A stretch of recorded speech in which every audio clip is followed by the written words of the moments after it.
जिस बरसात का हम महीनों से इंतज़ार कर रहे थे, वो बरसात भी एक तरह से शुरू हो गई है। मानसून विभाग कहता है कि अगले 4-5 दिन अच्छी बारिश होगी। लेकिन उस बारिश का फ़ायदा कौन उठा रहा है? इस बारिश के फ़ायदा ये गौभक्त उठा रहे हैं। इन्होंने आते ही ये काम शुरू कर दिया। इन्होंने पहले से ज़मीन तैयार कर दी थी। इस ज़मीन में खाद भी डाला था, क्योंकि गोबर का खाद भी यहाँ भरपूर मात्रा में है। और ये जो काम आज का देख रहे हैं ना, ये सभी काम आज का है। इतने क्षेत्र में इन्होंने लगा दी और ये इनका लक्ष्य है कि आज बहुत बड़े क्षेत्र में इस चीज़ को लगाएंगे। हम ये बात कह सकते हैं कि कहीं कहीं सामूहिक प्रयास चाहिए। अब यही लोग अगर वैतनिक होते तो बजट बढ़ जाता। लेकिन हाँ, ये इन माता जी को मैं प्रणाम करता हूँ। देखिए, इस उम्र में ये काम कर रही हैं, सेवा का काम कर रही हैं, भर भर कर ला रही हैं। और आप देखिए, इस भाई को देखिए, ये सब सब श्रमदान कर रहे हैं। ये सब श्रमदान कर रहे हैं और कीचड़ में पेड़ लगा रहे हैं, मतलब इस घास को लगा रहे हैं। तो मैं आपको एक और खूबसूरत दृश्य की बात करके मेरी बात को विराम देता हूँ। आप इनकी मेहनत को अनुमान कर सकते। ये सच में बहुत मेहनत का काम है, सच में बहुत मेहनत का काम है। और इस मेहनत के बदले में जो मिलता है, वो उसका तो कोई मोल ही नहीं हो सकता। जहाँ हम पहुँचे हैं ना, वो अर्बुदा गौशाला का गोचर है। हमने आपको वो खेत दिखाया जिसमें नेपियर घास कुछ श्रमवीर लगा रहे हैं। उस बहुत छोटे से भाग में एक पुरुषार्थ किया है, लेकिन एक बहुत बड़ा क्षेत्र। आप देखिए, हमारे आलस्य की भी कोई सीमा होती है, हमारे अकर्मण्यता की भी कोई लिमिट होती है साहब। इस संपूर्ण अर्बुदा गौशाला में ये अंग्रेजी बबूल है। लेकिन जिस शहर में सैकड़ों सामाजिक, धार्मिक, राजनीतिक संगठन हो, उस शहर में इतनी अकर्मण्यता का राज समझ में नहीं आता। अर्बुदा गौशाला का ये गोचर है साहब। आप देख लीजिए, आज मैं उस दर्द को बता रहा हूं जो दर्द दिखाई नहीं दे रहा।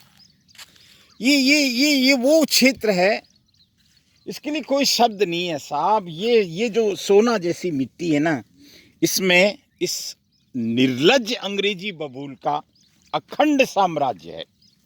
ये तो एक उदाहरण है।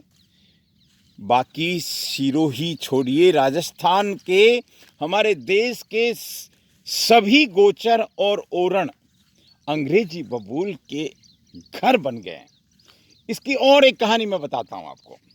आप एक तो ये देख लीजिए कि इस जंगल में से कैसे गाय माता निकलेगी साहब। लहूलुहान हो जाएगी, लहूलुहान। आप इसके अंदर से निकल के देखिए। मैं चाहता हूं, मुझे लगता है कि अगर कोई इस काम को करने आगे आता है ना, तो उसका हम समर्थन करें।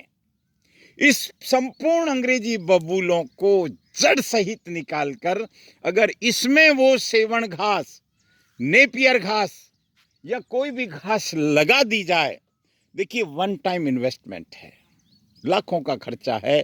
ये दिख रहा है। ये सारे अंग्रेजी बबूल बार बार उगते हैं। आपने इस सोना उगलने वाली मिट्टी को कांटा पैदा करने वाली मिट्टी बना दिया साहब। इस बात का अफसोस है। लेकिन मैं किसको सुना रहा हूं ये बात? मैं खुद कंफ्यूज हूं। किसको सुना रहा हूं? सरकार को, जनप्रतिनिधियों को, सामाजिक, धार्मिक, राजनीतिक संगठनों को, सिरोही के भामाशाहों को, या आम आदमी को? देखिए, जो भी समझे, लेकिन ये बहुत चिंता है। ये देखिए, गौ माता निकली है। ये हमारे अर्बुदा गौशाला की गौ माता है। लेकिन क्या ये क्या क्या निहाल होके जाएगी, शाम को आएगी। देखिए मैं आपको एक बात बताता हूँ, ये कांटे हैं, ये इस तरह से जब, और ये कांटा है ना साहब, ये कांटा, ये एक, ये आलपिन की तरफ होता, आलपिन तो छोड़िए, आलपिन तो फिर भी बेचारी मुड़ जाएगी, लेकिन ये कांटा जब पैरों में घुस जाता है ना तो लंगड़े हो जाते हैं। मेरे बहुत सारे देवासी बंधु हैं जिनकी बकरियां खोड़ी हो जाती है, लंगड़ा लंगड़ा के चलती है। आप पुण्य कमा लीजिए साहब। इतना ही नहीं, इस पूरे क्षेत्र में बहुत सारे वन्य जीव भी हैं, वो आपको दुआ देंगे। इन कांटों के जंगल का निपटारा कर दीजिए। कोई बड़ा आदमी जिसका बहुत बड़ा दिल हो, जिसका बहुत बड़ा खर्च करने का सामर्थ्य हो, जिसको परमात्मा ने कुछ दिया हो कि भाई इस प्रकृति के लिए, इस गौ माता के लिए, इस शहर के लिए, इस समाज के लिए अगर कोई कुछ करना चाहे ना तो वो तुरंत आगे आए। ये सीज़न निकल जाएगा। मुझे डर इस बात का है कि हम पिछले 5 साल से सोच रहे हैं कि इस जगह पे हम घास लगाएंगे साहब, लेकिन मजाल है घास लग जाए, मजाल है कोई आगे आ जाए।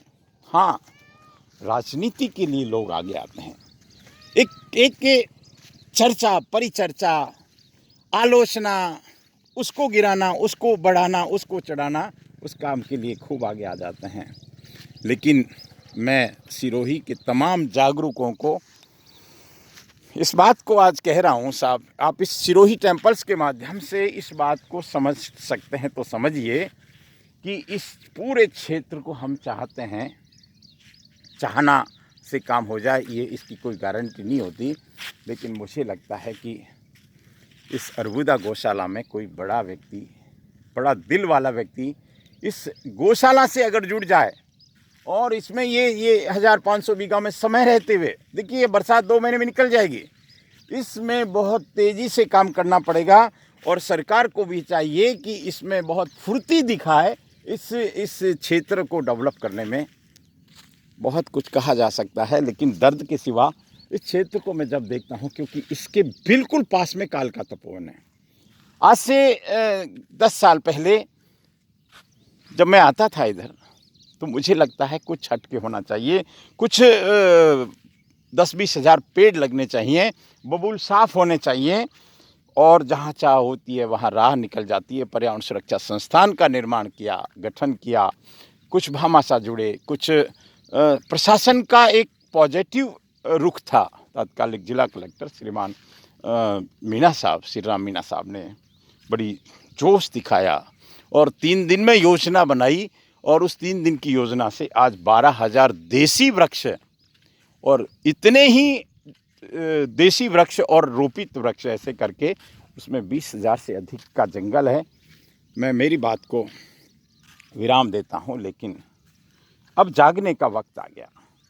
अब सोने का काम नहीं है साहब, नहीं तो हम बहुत बहुत पीछे रह जाएंगे। नमस्कार।